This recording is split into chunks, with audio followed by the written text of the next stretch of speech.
In San Francisco, many of the buildings are named after influential individuals from the city's past and present. Most of us walk by these buildings every day, yet we don't take the time to think about who they represent, or we don't appreciate how much of an impact they have on our everyday lives. I'm here in front of Westbrook Plaza, a medical and housing facility named after one of San Francisco's top crusaders, Eloise Westbrook. Everyone in Bayview thinks of Bayview and Eloise Westbrook in the same context. When you think about her, you think about the rights of poor people, of welfare moms, of people who needed help, people who needed housing. You always think about her fighting for people. Nicknamed the mother of Hunters Point, Miss Westbrook has acted on behalf of her community since she moved to the neighborhood in 1949. For over 40 years now, Miss Westbrook has been and remains the voice of the poor, forgotten, and ignored. Whatever the community needs, she would speak out and make sure she'd go to the mayor, whoever was in charge, and say, look, this is what we need, and we want it now. She was thrust onto the national stage in 1973 alongside four of her close friends. Together, they formed the Bayview Five.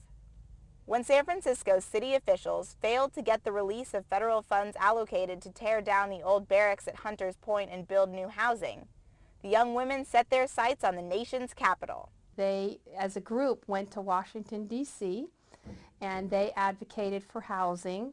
And the big community legend is that Mrs. Westbrook fell out and fainted in front of Congress, and they couldn't possibly do anything except vote for the legislation that was going to build the HUD housing that we now have up on the hill. Their efforts were not in vain, and the women returned to San Francisco with the $30 million their neighborhood was promised. Miss Westbrook's greatest legacy remains the South of Market Health Center. She was instrumental in getting that clinic started, and that clinic still serves a lot of people in Bayview Hunters Point, and a lot of our seniors are served out of that clinic.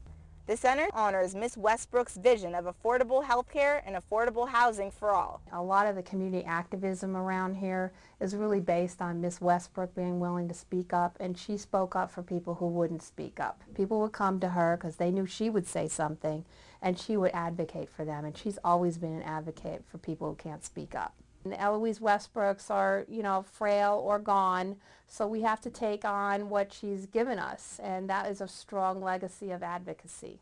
Miss Westbrook's tireless efforts have earned her the reputation of being an outstanding citizen of San Francisco, proving that at even age 96, she remains a force to be reckoned with. For IDTV, I'm Jordan Fowler. The San Francisco Green Film Festival is the first of its kind on the West Coast. Organizers put together a lineup of over 70 films that explore the topic of living sustainably on our planet. Beyond educating audiences about important environmental issues, the hope is that it will inspire attendees to take action. I think the film is a very immediate and accessible, entertaining and powerful way to reach out to audiences and inspire them to become environmental activists and get involved in creating a more sustainable planet. Alright, so just in case you thought that paper cups were recyclable, they're not. They are lined on the inside with polyethylene. And polyethylene is not recyclable, and it's not very compostable either, because who wants to eat polyethylene? The opening night feature, Bag It, explores the struggle we face to reduce or ban our use of plastic bags. Am the legislator who banned plastic bags in San Francisco a few years ago. We have the distinct honor of being the first city in the United States to doing so. During the 4-day festival, attendees split their time between the Embarcadero's landmark cinema and the Bentley Reserve, a facility known for its eco-friendly amenities.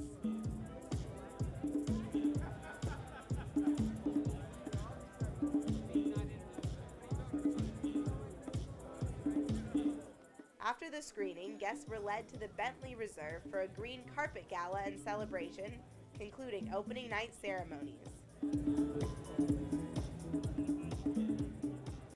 Canadian filmmaker Sean Walsh was on hand for Friday night's U.S. premiere of his film, Hauling. So I'm sure in the film it talks a lot about Brazil, family life there, what it's like to live there, and what they're doing to help save the environment.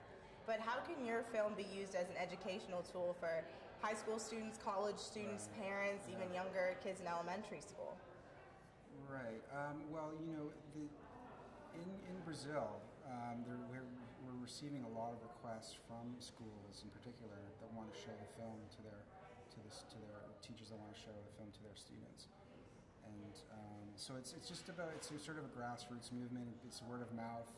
The film doesn't have a sales agent yet, and so all these festivals that we're getting into and the awards we're winning are due to the film itself and the story. Bananas, Frederick Gerten's controversial documentary focusing on a legal case between a dozen Nicaraguan banana plantation workers and Dole Food Corporation, was another festival highlight. Carl A. Fechner's The Fourth Revolution Energy Anatomy served as a festival closer and explores the topic of new opportunities provided by the energy revolution. And believe at your American dream. I mean, you are, for the whole world, you have been something like the power nation, yeah? The American dream, liberty, and all that, which is something American, yeah? You need a new dream. The San Francisco Green Film Festival has certainly proved that it's worthy of our attention by presenting inspiring films that have created a path for discussion between media arts and environmental advocacy. For IDTV, I'm Jordan-Fowler. Are going green, and San Francisco City College is joining the cause. CCSF offers 3 certificate programs in green and sustainable practices: the Green and Sustainable Business Certificate Program, the Green and Sustainable Small Business Certificate Program, and the Green and Sustainable Travel Program. I had the opportunity to sit down with Scott Mandeville to talk to him about 2 of the programs there at CCSF. So for the certification program, when did it begin and who started it?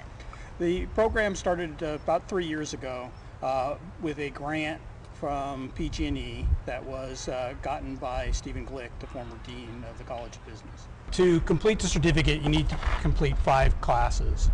There are 2 green business classes, a general business class, and then they have a choice of quite a number of electives. The 2 green business classes are Introduction to Green Business, where we look at an overview of all the different segments of industry and what their environmental profiles are.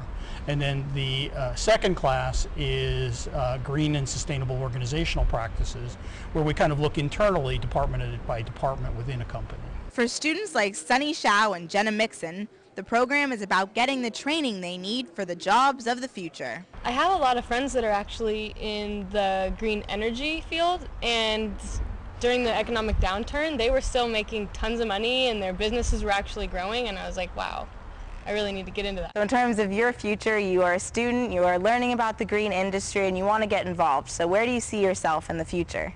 After getting my certificate at City College, I'm hoping to transfer to the environmental economics program at Berkeley, and then I want to work for the environmental protection. By helping them prepare for new developments in the business world, the Green and Sustainable Business Program at City College is giving students the tools they need to stay on top of all the latest and greatest moves in San Francisco.